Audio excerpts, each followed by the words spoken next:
There are very few of us who lie awake at night worrying about the Amish.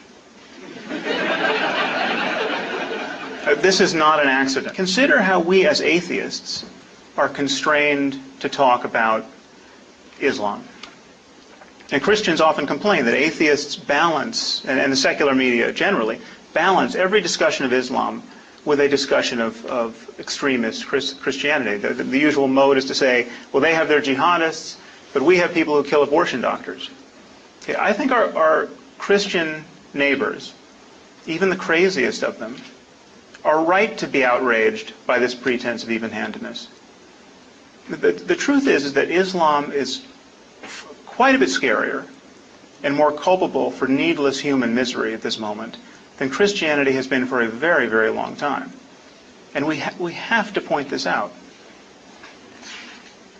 You might remember that Thomas Friedman recently wrote an op-ed from Iraq noticing that some Sunni militias were fighting alongside American troops against al-Qaeda, and he asked a Sunni militant why he was doing this. And the militant said that he had recently seen an al-Qaeda member decapitate an 8-year-old girl. And this convinced him that the American Crusader forces were the lesser of two evils. Now, okay, great. So even Muslims, even Sunni militants, can discern the line between ordinary crazy Islam and the utterly crazy, once it is drawn in the spilled blood of little girls.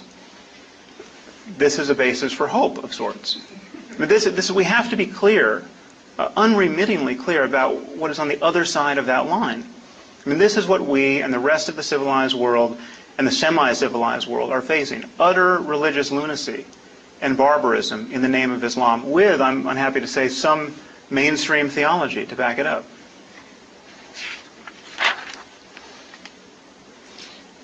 To be even-handed, as we are constrained to be as atheists, when discussing the problem of Islam, is to misconstrue the problem.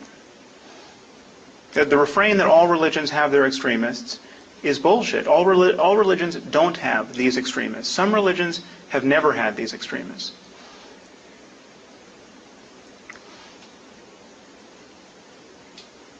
A recent poll in the UK showed that a third of young British Muslims say they want to live under Sharia law and think that anyone who leaves the faith should be put to death for apostasy. This is a third of British Muslims. 68% of British Muslims think that their neighbors who insult Islam should be arrested and prosecuted. 78% think that the Danish cartoonist should be brought to justice. These people do not have a clue about what constitutes a civil society.